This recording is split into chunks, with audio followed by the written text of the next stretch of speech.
What's up, guys? It's Punk Guy here. Thanks for joining back on my review channel. And I'm very excited. I'm really excited to celebrate this. This is the first time ever, so let's celebrate.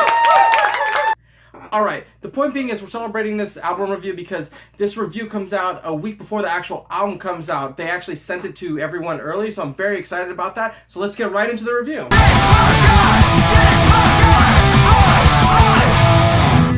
Hey guys, welcome to my channel. Before we get started with this review, I just want to say don't forget to like and subscribe. Leave a thumbs up if you like this review. Let me know what you guys thought about it.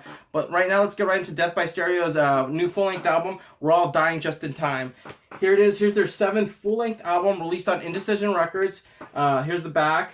It's a pretty cool cover. I like it. If you know anything about Death by Stereo, you know they're a hardcore band from Orange County. And this album, the reason why I like it because it looks like a hardcore album. You know exactly what you're going to get inside. It's got a really cool font. You know, it's got that black and white, what I call Rancid filter. If you don't know what I'm talking about, look at every Rancid album cover. Point being, that's what this is. So let's get right into this LP. Now, if you know anything about this band, because they've been around for a long time, you know that sonically they kind of diverse in that hardcore sound from like a straight up hardcore punk sound to a almost like metalcore sound. It just really depends on the album and the direction they decide to go in. And if you know anything about the band's discography, you know that their first few albums were released on Epitaph Records, and those are considered classic records by Death by Stereo fans. But to me personally, I feel their last release back in 2012, Black Sheep of the American Dream, was personally my favorite album by these guys. And it seems to me the album kind of came full circle with their sound, coming all the way back over to that right mixture of punk with just enough metal in it.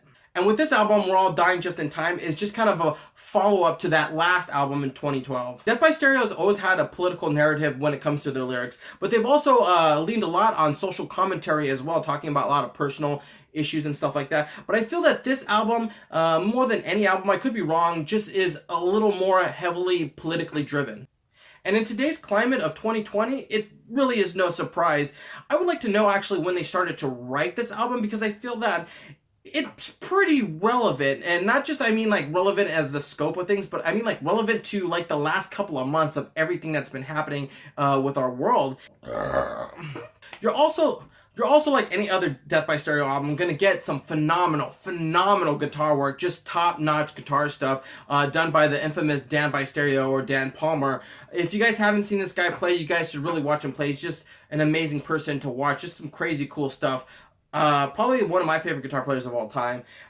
James as well is also an amazing guitar player. Side note, doesn't James look like Tommaso Ciampa? And what really sticks out about this band as opposed to like a lot of other hardcore bands is they really focus on the hooks. They're super catchy. Efron's baritone voice really just cements those songs in your head. But I will say this, the album is short. There's only 10 tracks, just like the last album. But one song, I Sing For You, has been previously released on another album. So technically you're only getting 9 songs. So let's get right into the tracks because I'm really excited to talk about them. And the first track I'm excited to talk about is Free Gun with Purchase. Now this was a pre-release song that they released before the album came out to get people excited about it, and I gotta admit that's exactly what it did, because I showed it to all my friends and not one of them had one bad thing to say about this track. It's really amazing, mind-blowing. Everything from the catchy little lead bass guitar riff that kind of like builds momentum into that big pop. Is a banger. This song will definitely set the pit off. The track really stands out from the whole album because it's really different in the way the chord structure is, especially like during the chorus when it kind of slows down and the guitar starts playing like those triplets and the drum goes into what's almost like a blast beat. Efron really nails it with that visceral attack on the religious right, evangelical Christianity. If this track doesn't get you pumped, then you're dead. You're dead as a person. Now the next track I want to talk about is a serious track, 300 Tribes. It's all about the Native Americans and everything going on in Standing Rock.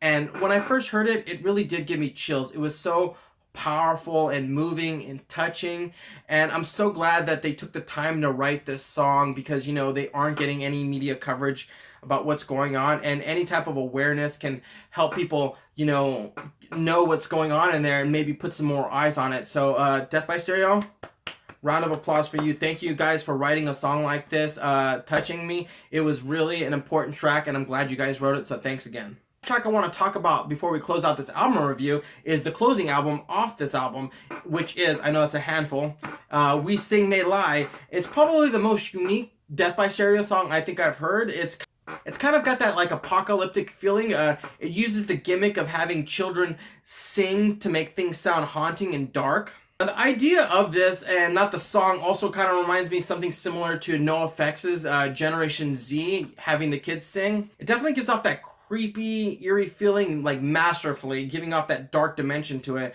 Because, in all honesty, there's nothing more creepy than children. I just love the frantic pace of Efron just belting out his vocals. You sing, they die. And just goes right into that like almost tribal rhythmic ending to the song. Just phenomenal song. Just a great way to close out an album. It definitely leaves you wanting more by these guys. So in conclusion, this album continues my favorite sound by Death by Stereo, which is pretty much punk with metal guitars. It just gives you banger after banger. It really does. There isn't really a weak track on here. Now with this album, there definitely isn't an absence of any type of catchy hooks.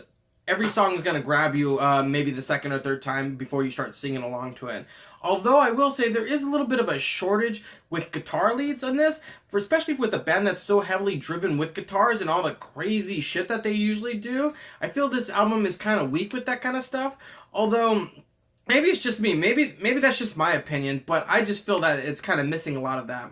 So I'm going to go ahead and give this album a 4.5 out of 5 stars, an almost perfect rating. And you're probably wondering why don't I just give it that perfect rating? And because to me, it leaves me wanting like an excessive amount of Death by Stereo. I felt like we got very little. With 10 tracks and one being a reissue song that I've heard before, I wanted more. And there's that boundary of always wanting to leave you with more and not feeling like you're getting enough. And I kind of just feel like if they had 1 or 2 more tracks on here, it would have been a perfect album. Everything else on this album is super strong. Like I said, the lyrics are really relevant, super strong. They really just knocked it out of the park for me with that. That was my review, guys. Thank you guys for watching it. I appreciate it. Let me know, what did you guys think of this album? Did you guys like it? Did you hate it? Was this your favorite Death by Stereo album? Was it not? Leave a comment. Let me know. Give this review a thumbs up, and don't forget to follow me at ThisPunkGuy on Instagram to see a lot more of this type of content. And don't forget to subscribe to this channel. And like always, guys, I'll see you at a show!